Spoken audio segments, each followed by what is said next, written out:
Good morning. অনেকদিন পর আবার ব্লগে চলে এলাম। ব্লগ করা আমার কাছে এখন ভয়ঙ্কর একটা ব্যাপার। তো আজকে লাস্ট স্কুল, আজকে আর সেরকম চাপ নেই স্কুল যাওয়ার জন্য, তাই দেখি আজকে যদি ব্লগটা করতে পারি, পোস্ট করতে পারি, তাহলে আমার নিজেরও ভালো লাগবে। তো এখন বাজে কটা? পুরো 9টা বাজে। আমার স্নান টান হয়ে গেল। এবার আমার একটু আধটু কাজ আছে, সেগুলো সেরে নেব। সেরে নিয়ে আমি যেহেতু এখন খাই না বাড়িতে, তাই আমার খাবার তাড়াহুড়ো নাই, ঝামেলা নাই। আমি খাবার ভরে নিই, ভরে নিয়ে সোজা চলে যাই স্কুলে। স্কুলে গিয়ে 12টা সাড়ে 12টা নাগাদ আমি খাবারটা খাই। আর এই ব্লাউজটা আমি বহুদিন পর আজকে মানে কিনে একবারই পরেছিলাম, তারপরে এই পরেছি, দেখছি হেভি টাইট হচ্ছে। তাহলে কি আমি মোটা হয়ে গেছি নাকি?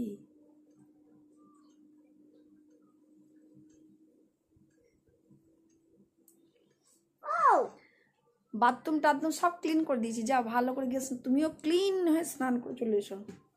আমার মেয়ে ভোরবেলায় অ্যালার্ম দিয়ে রাখছে, অ্যালার্ম দিয়ে উঠছে, উঠে মা আমি করতে যাব, মর্নিং ওয়াক করতে যাব। তারপরে উঠে ব্রাশ ট্রাশ করছে, একটা কি দুটো বিস্কুট খাচ্ছে, খেয়ে শুয়ে নাক ডেকে আবার ঘুম দিচ্ছে। মর্নিং মানে ও আজকে স্বপ্নে মর্নিং ওয়াক করছে, ঘুমিয়ে পড়ে যাচ্ছে ফোনটা দিয়ে, এটাকে এখন অব্দি ঘুমাচ্ছে। তারপরে উঠে আবার মা আমার কোমর টিপে দাও, আমার কোমরে খুব ব্যথা, আমার এই ওই। তো দেখ তো ওয়াশিং মেশিনে জল পড়ছে কিনা, পাম্পে জল আছে কিনা বুঝতে পারছি না। তো চলো রেডি হয়ে আবার তোমাদের সঙ্গে কথা বলছি পরে। আর কবিতার ভিডিও আর নেই, পুরোনোগুলোই সব দিয়ে দিয়েছি, দু একটা করতে হবে। নড়াচ্ছিস কেন এটা? আমি এখন স্নান করে এসেছি, কিছু মাখিনি। তো চলো আজকে আমার একবার অনেকদিন তোমাদেরকে দেখাইনি, তো আজকে আমার রুটিনটা একবার দেখিয়ে দিই। আমার মানে এখানটা ছিঁড়ে দিয়েছি, তো দেখো এই দেখো, মানে এরকম করে নোকে করে কুড়ে তুলে দিয়েছি, জ্বালা করছে দিয়ে।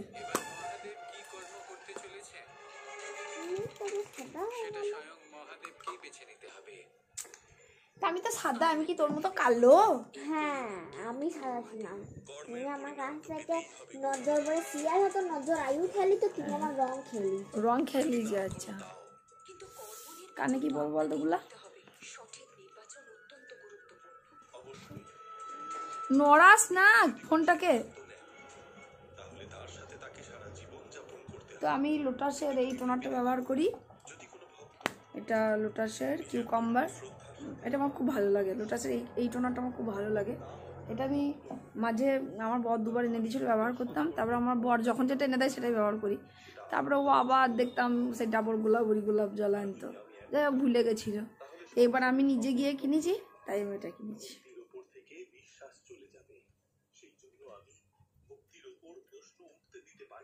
কানেরটা পরে নি।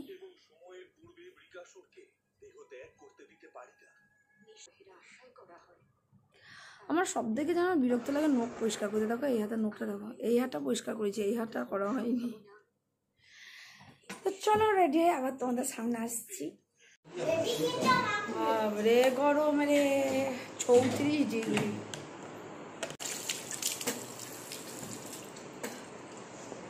দেখো ব্লগ করছিলাম আমি, সেই সকাল 9টায় ব্লগ করেছি, মানে যেটুকু করেছি আমার। তারপর আমার মনেই নাই যে আমি আজকে ব্লগে ছিলাম। তো আমার ছুটি হয়ে গেল, বাড়ি চলে এলাম, 3:30 বেজে গেছে। আর আমার মেয়ে এতক্ষণে খেতে এসেছে, মানে আমি নাই বাড়িতে, স্কুল যায় না, ওর মানে পান্না গজিয়ে গেছে একদম। কি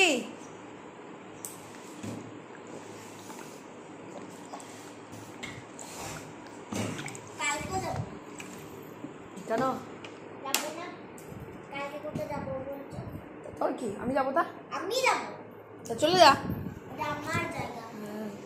স্কুল আমার একটা রোগ হয়ে গেছে বল। না কবিতা বলছিস, না স্কুল যাচ্ছিস, না কিছু করছিস।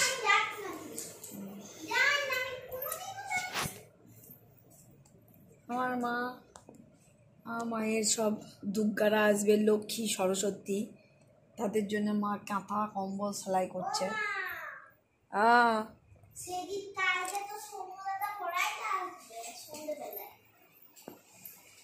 সন্ধ্যেবেলা চলে আসবো। বাবরে ঘরে এত গরম, সব পর্দাটা নিয়ে রেখে দিয়েছে।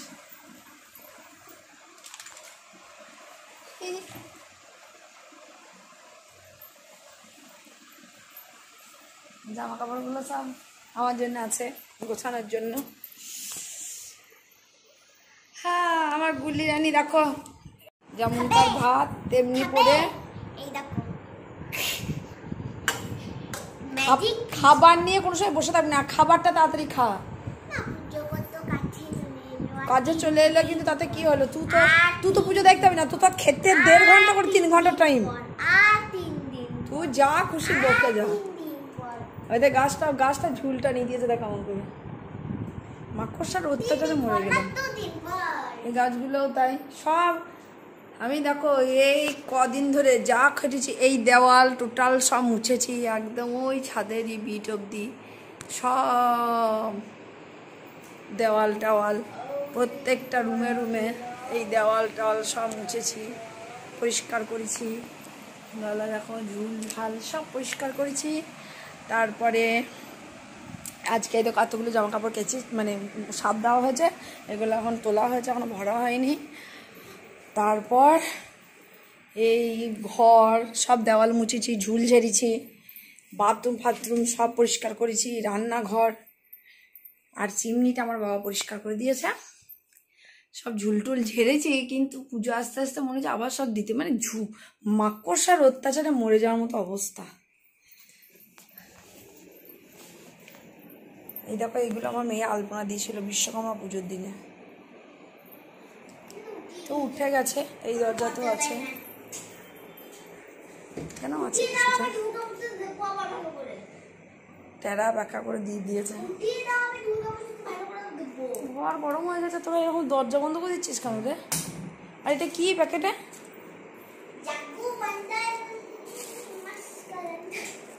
কেলে কেলে কা বান্দার এখানে দিয়েছিল, উঠে গেছে।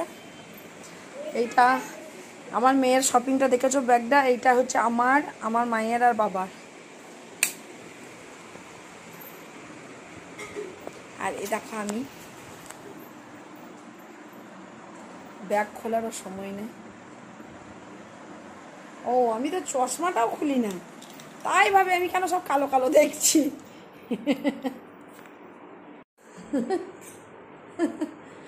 সানগ্লাসটা খুলিনি, দিয়ে আমি দেখছি কিরকম সব কালো কালো লাগছে কেন ছবিতে। একটু হাওয়া খাই। আমি কি খাবো? আমি না আজকে 11:30টার সময় ভাত খেয়েছি, স্কুল গিয়ে আজকে খিদে পেয়ে গেছে। ভাত না খেলে চারটে মুড়ি খেয়ে নেবো।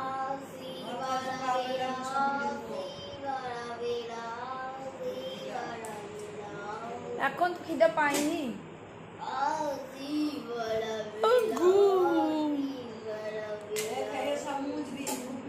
এখন একটু জুস খাবো, 1 গ্লাস জুস দাও আমাকে, খেয়ে নি।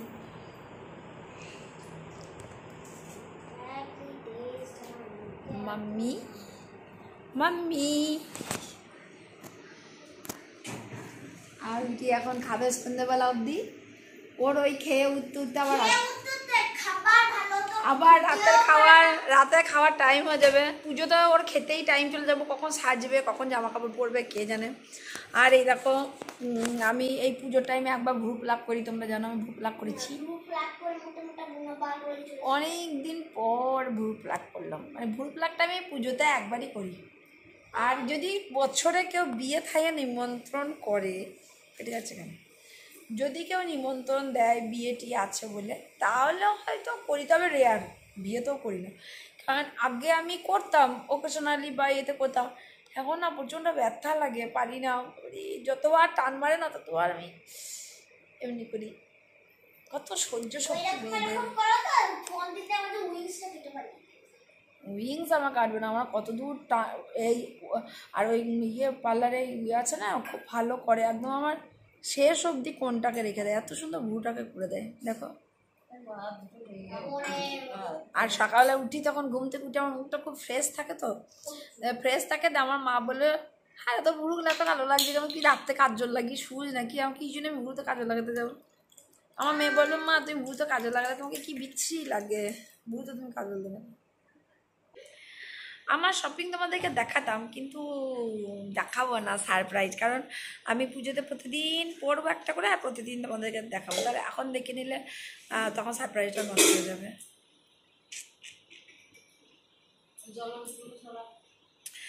আর যে যাই কেনে, যা যাই পারে, আমার খুব ভালো লাগে।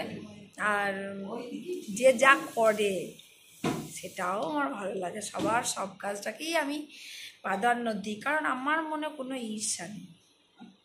ঈর্ষা শব্দটা ঠিক আমার সঙ্গে যায় না। তবু মানুষ যখন বলে না ঈর্ষা, তো যারা বলে আর কি যে ঈর্ষা শব্দটা আমার উদ্দেশ্যে ব্যবহার করে, তাদেরকে একটা কথাই আমি শুধু বলতে চাই যে আমার কলেজে যিনি একজন প্রফেসর ছিলেন বাংলার, অনেকেই চিনবে আমার ফ্রেন্ড লেভেলে, সুভাষ মহান্তি বলে, তা উনি একটা কথা এত বলতেন না যে সমানে সমানে বিনা প্রেম হয় না, সমানে সমানে বিনা ঘৃণাও হয় না। তা আমি ঈর্ষা কাকে করবো? আমার লেভেলের যে আমার সমগোত্রীয় যে, আমি তাকে ঈর্ষা করব। অন্য কাউকে ঈর্ষা করার তো আমার কোনো প্রয়োজন নেই। তবু মানুষ যখন বলে না যে ঈর্ষা শব্দটা আমার উদ্দেশ্যে ব্যবহার হয়, হাসি পায়। আমি যদি বলি আমি মুখ্যমন্ত্রীকে ঈর্ষা করব, বা আমি রবি ঠাকুরকে ঈর্ষা করব, কোনো কথা হলো?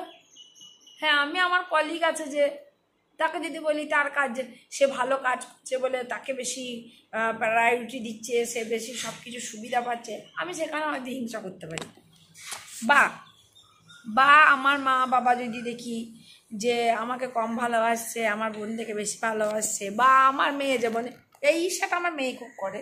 সেটা হচ্ছে আমার বর যদি আমাকে একটা জুতো কিনে দেয়, কি একটা ভ্যালেন্টাইন ডেতে গোলাপ দেয়, তা ওর দারুণ ঈর্ষা। মানে আমাকে একটা দিলে ওকে দুটো দিতে হবে, নইলে ওকে আমাকে দেওয়াই যাবে না। তো এই আর তো আমার লেভেলের যারা হবে, লেভেলের, তাকেই তো আমি ঈর্ষা করবো না। আদার্স কাউকে ঈর্ষা করার আমার কোনো প্রয়োজন নেই। আর সব থেকে বড় কথা, ঈর্ষা শব্দটা আমার মনে আসেই না, করার সময়ই নেই। ঈর্ষা করা কারো কথা ভাববারই আমার সময় নেই। তবু মাঝে মাঝে যখন দেখি না কেউ আমার উদ্দেশ্যে প্রয়োগ করেছে, হাসি লাগে সত্যি। অথচ আমি জানতেই পারছি না। তারা ভাববে এখন আমি তাহলে এত কথা বলছি কি করে, আমাকে এতজন এতভাবে খবর দিচ্ছে, অবাক হয়ে যাচ্ছি যে আমি জানি না, আমার খবর দেওয়ার লোকের অভাব নেই, মেলা লোক আছে। যদি আমি নিজে জানার চেষ্টা করতাম, আমার নিজের মধ্যে সেই কিউরিওসিটিটা থাকতো যে এটা আমার হতে পারে, তাহলে আমি তো কবেই জেনে যেতাম, বলবো না কত কিছুই। আমি সব লেট করে জানতে পারছি। চলো, আমার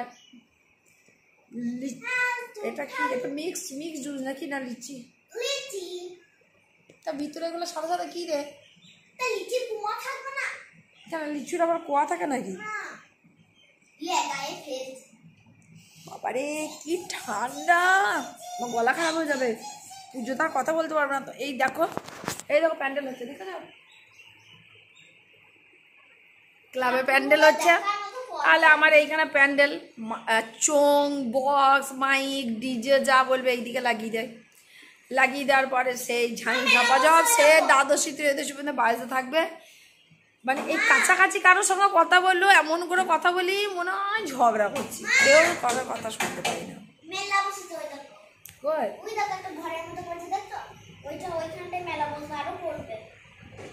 ও, এবার তাহলে মেলা বসে যা, আমার চমা ভেঙে গেল রে। মেলা আমার কালা চামা, কালা না, এটা কি চামা জানো, ভায়োলেট। তো দেখো এখন আমি করছি আমার মেয়ের স্কুল ড্রেস সেলাই। মানে ওদের চুড়িদার দিয়েছে, এমন দিয়েছে, মেয়ে আমার একদিন পরে স্কুলে গেছে, একদিন পরে স্কুল যাওয়ার সঙ্গে সঙ্গে মানে সেলাই টেলাই ছিঁড়ে, মানে এত মুখে সেলাই করা আছে, সব ছিঁড়ে বেরিয়ে গেছে।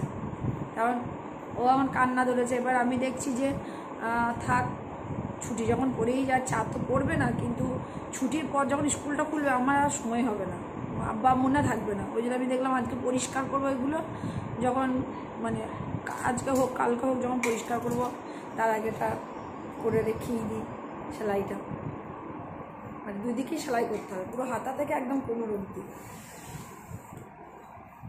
আর এ যা মানে কন্ডিশন না কাপড়ের, আমার মেয়ে তো পরতেই চাই না, মানে পরলে গায়ে ফোঁস ফুটে যাবে। এবার ওর জন্য কটনের বানিয়ে দিয়েছি আমি টপ আর স্কার্ট। এবার ওদের আবার চুড়িদার দিয়েছে, তাহলে আমাকে আবার চুড়িদার বানাতে হবে, মানে ওদের তাহলে আর টপ আর স্কার্ট মনে হয় অ্যালাউড নয়, আবার আমাকে চুড়িদার করতে হবে। আমি দেখলাম যে পুজোর পর যখন স্কুল খুলবে তখন অলরেডি এমনি পরীক্ষা হবে, পরীক্ষা হয়ে গেলে জানি না কদিন স্কুল হবে, তারপরে তো আবার নতুন ক্লাসে যাওয়ার ততদিনে আমার মেয়ে আর একটু বড় হয়ে যাবে, সেই মাপের করিয়ে নেবো, আর কী করে যাবে। এমনি ওর স্কিনে প্রচুর প্রবলেম হয়, আমার মতো খুব সেন্সিটিভ স্কিন। তো আজকে আমি চেষ্টা করছি চশমা ছাড়াই সেলাই করা। আর ওই যে বললাম না পুজোর আগে আমি একবার ব্লু প্লাক করি, তো তার সঙ্গে ওই যে মুখে যে লোমটা থাকে ওই লোমটাও আমি তুলে দিয়েছি এবছর, যার জন্য দেখো মুখটা আমার এক্সট্রা গ্লো করছে।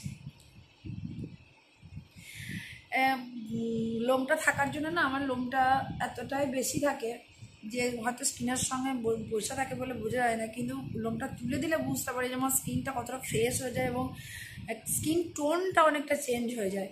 মানে তো টোটালি এই জায়গাটাতে বোঝা যাবে যে আমার স্কিন টোনটা কতটা চেঞ্জ হয়ে যায়, নইলে মানে এইখানটার সঙ্গে এইখানটা প্রচুর ডিফারেন্স লাগে। এমনিতেই তো স্কুলটা যাই তখন মুখে রোদটা পড়ে, আসি তখনও আমার মুখে রোদটা পড়ে সাড়ে 3টের সময়, তো যার জন্য মুখটা খুব লাল হয়ে যায়, বডির সঙ্গে স্কিনটা আলাদা হয়ে যায় হাতের সঙ্গে।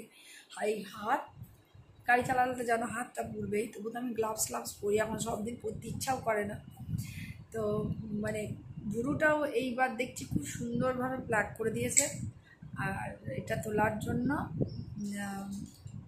আবার এই যে একটা না দুটো র্যাশ বেরিয়েছে, এটা কোনো ব্যাপার নেই, আমার পুজো আর একদিনে 2 দিনের মধ্যেই ঠিক হয়ে যাবে। আমি দেখলাম মেয়ের এটা সেলাই করে নিই, তারপরে তো মেয়ের এটা সেলাই করে নেবো। নিয়ে এটা ভাবছিলাম যে তোমরা জানো আমি চুলে ঠিক করে শ্যাম্পুই করতে পারি না, আমার ঠান্ডা লেগে যায়। তো অ্যালোভেরা পাতা খুঁজলাম, আমাদের বাড়িতে আগে ছিল, এখন আর নেই, বাড়িতে এত জঙ্গল হয়ে গেছে না, অন্য গাছে সব নষ্ট করে দিয়েছে। তো এই অ্যালোভেরা পাতা দিয়ে একটু লেবুর রস মনে করলাম মাথায় দেবো, তা দেখছি গলাটা ফ্যাস ফ্যাস করছে, মানে দেওয়া যাবে না, মানে ওটা দিয়ে শুকাতে যে টাইম লাগবে। এইটা আমি বর্ষার সময় একবার কি দুবার করি, এত ভালো কয়েকটা, আর পুজোতে একবার করি, তাতে চুলটা মানে অনেকটা সিল্কি হয়ে যায়। এমনি আমার শ্যাম্পু করলেই চুল সিল্কি হয়ে যায়, কিন্তু এবার উপায় নেই, কারণ গলাটা খুব ফ্যাস ফ্যাস করছে, জ্বালা করছে, আর ডিস্টার্ব লাগছে গলাটা প্রচণ্ড, সেই জন্য দেবো না, আর এমনি নর্মালি শ্যাম্পু করে দেবো। আমাকে আসলে বুঝতে পারছো ঠাকুর গরম করতে হবে তো আমাকে প্রতিদিনই মাথায় স্নান করতে হবে, তো আমার আগে থেকে তো ঠান্ডা লাগিয়ে দিলে তো হবে না। তো চলো ফটফট করে সেলাইটা করে নিই, অনেক কাজ আছে। পুজো মানে আমার মা বাবা মেয়ে সব ও বাড়ি গেল, মানে আমার তো এই বাড়িতে উনুন নেই, ও বাড়ি গেল উনুনে ওই যে খই ভাজ, আমাদের পুজোতে যেটা ট্র্যাডিশনাল বলতে পারো, খই ভাজবে, খইয়ের নাড়ু মুরকি, মানে খই মোয়া যেটাকে বলে, তারপরে মুরকি এসব হবে, তারপরে ওই যে সিঁড়ি ভাজা যেটাকে সেও ভাজা বলে অনেকে, ওটা করবে, ওটা করে আবার ওটা আবার গুড় দিয়ে নাড়ু পাকায়, আবার এমনি মুখরোচক ঝাল ঝাল নুন খাওয়ার জন্য করে রেখে দেয়।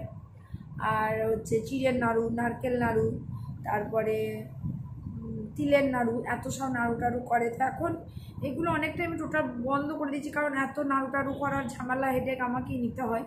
তো এবারে বাবা শুদ্ধ লেগেছে যেহেতু মায়ের হাতের জন্য, অন্য বছর মা আর আমি করি, তো এবারে বাবা লেগেছে, তার সঙ্গে আমার মেয়ে লেগেছে। আমার মেয়ে খইয়ের থেকে ধান মানে খইয়ের তো মেয়ের জিনিস হয়েছে ধানটা বেছে ফেলা, তো আমার মেয়ে ওই কাজটা দেখছি আমার মা আর মেয়ে করছে, আর বাকি কাজের দায়িত্বটা আমার বাবা নিয়েছে। এতক্ষণ এই বাড়িতেই ছিল, সব বেসন টেসন ফেলে আমার গোটা ঘর নোংরা করেছিল, আমি সব পরিষ্কার করে দিলাম। এটা সেলাই করে নিয়ে ভুলে যাবো, নইলে আমি পুজোর পর মনে থাকবে না। ওর ওড়নাটা সেলাই করতে হলে চুড়িদারের সঙ্গে ওড়না দিয়ে ওটা সেলাই করা হলো, চুড়িদারটা সেলাই হয়ে গেল। এখন ওরা ওই বাড়ি গেছে, ওই বাড়ি থেকে আসুক, ততক্ষণ পর্যন্ত আমি আমার কাজগুলো সেরে নিই, তারপরে আবার বাকি কাজ করব। কিন্তু ভালো লাগছে না কেন বলো তো, আমাদের না দেখো সকাল থেকে বৃষ্টি হয়েছে, আবার মেঘলা করছে, সবসময় বৃষ্টি বৃষ্টি বৃষ্টি। আর যত আগে যে আমাদের যে আনন্দ ছিল, আমাদের আনন্দ মানে আমাদের মাটির বাড়ি, তো মাটির বাড়ি ওই পুজোর আগে যখন ওই খড়ি মাটি দিয়ে নেকানো হতো, এত সুন্দর সেন্ট। সব থেকে পুজোটা লাগতো যখন ওই যে জানলা দরজাগুলো আলকাতরা দেওয়া হতো, এবারেও দিয়েছে, কিন্তু আমি সেদিন তো ছিলাম না, স্কুলে গেছিলাম, মা বাবা মিলে দিয়েছে। তো যখন আলকাতরা দেয় সেই আলকাতরার গন্ধতে আর এই যে সবাই পাড়াতে গোটা গ্রাম এই যে গুড় দিয়ে নাড়ু বানাবে, মানে চিনির চলটা নেই, গুড়, মানে গুড় দিয়ে মোয়া, গুড় দিয়ে নারকেল নাড়ু সব, এই যে গুড় ফোটার যে গন্ধ, এই আলকাতরা আর গুড়ের গন্ধটা মিশিয়ে একদম পুরো পুজো চলে আসে। আমি আমার মেয়েকে বলছি যতদিন জানবি পুজোটা আসেনি, পুজো পুজো ভাব, ততদিন জানবি যে ওটাই পুজো। আর পুজোটা চলে এলো মানে জানবি বিজয়া এসে গেছে। পুজো যেদিন শুরু হয়ে যাবে সেদিন বিজয়া, মানে পুজোটা এসে গেলে তো দুম করে শেষ হয়ে যায়। আর একটা জিনিস, যে আগে যে আনন্দটা ছিল সেই আনন্দটা পাই না, সেটা না, আসলে ছোটোবেলাটা না সব কিছু আনন্দ খুঁজে নেয়, আর বড়োবেলায় না শুধু দায়িত্ব পালন করতে গিয়ে না মনে হয় আনন্দটা ঠিক চলে গেছে। আর এখনকার পুজো, আগেকার পুজো মানে কি, কবে নাড়ু হবে সেদিন পুজো, কবে ঘরে আলকাতরা দেবে সেদিন পুজো, ঠাকুরে কবে রং দেবে সেদিন পুজো। আর এখনকার পুজো মানে হচ্ছে তুমি কবে জামা কাপড় কিনছো, কতগুলো কিনেছো, তার উপরে পুজো। ভালো লাগে না, মানে তখন কারো জামা হতো কারো হতো না। আমাদের 3 বোনের যেমন অনেক সময় হয়েছে একটাই জামা হয়েছে, তো আমাদের পালা থাকতো, তুই পঞ্চমী পড়বি, তুই ষষ্ঠী পড়বি, সপ্তমী পড়বি, আবার সে অষ্টমী নবমী দশমী আবার পরপর ভাগ করে পড়া আর কি। আনন্দ ছিল, মারামারি লাগতো চরম, আমি আজকে পড়বো, ও বলতো না আমি অমুক ডেটে পড়বো, মারামারি লাগতো, কিন্তু আমার মনে হয় তার মধ্যেও যেন অনেক আনন্দ ছিল। বিশেষ করে আমার মেজ বোন, ও আর কি জামা কাপড় খুব যত্ন করে পরিষ্কার করে ইস্ত্রি করে রেখে দিত, আমার অত ইয়ে ছিল না। তা ও না সহজে কাউকে পরতে দিত না কোনো জিনিস, সব জিনিস আগলে রেখে দিত, কিছুতেই পরতে দেবে না। আর আমার আর স্বভাব তখনও ছিল, আজও নতুন কোনো জিনিস আনলে আমি কিন্তু সঙ্গে সঙ্গে পরে ফেলি। পুজোর জন্য কিনলাম একটা টপ, সেই টপটা পুজোতে পরবো, কিনে থাকতে পারলাম না, একদিন পরে দিলাম না, যদি কোনো কারণে বিশ্বাসকে তো বিশ্বাস নাই, তাহলে এত শখ করে কিনেছি পছন্দের, যদি পড়তে না পাই সেই জন্য এক করে দিয়েছি। তো চলো কাজকর্ম সেই নেই, তারপরে আরও কী করছি সারাদিন তোমাদেরকে সেগুলো, সারাদিন না মানে যেটুকু পারবো। আমি ব্লগ করাতে কিছু না, এডিটিং করার সময়ই নেই। এই দেখছো তো এই সেলাই করবো, সেলাই করে এখন আমার শাড়ির পাড় বসাবো, একটা শাড়িতে পাড় বসাবো। আমি শাড়ি পাড়টার দর্জিকে দিয়ে বসাই না মানে কি বলো তো, আমাদের এখানে দর্জি নেই, এবার একদিন দিয়ে আসতে হবে, সে 8-9 কিলোমিটার দূরে, আবার একদিন নিয়ে আসতে হবে, সে কেউ যেতে চায় না। আর আমার সত্যি কথা বলতে কি, স্কুল থেকে বাড়ি ঢুকে গেলে আর গাড়ি নিয়ে কোথাও আমার বেরোতে ইচ্ছা করে না, সন্ধ্যে লেগে যায়, রাত হয়ে যায়, তখন ফিরতেও ভয় লাগে। এই হচ্ছে কথা।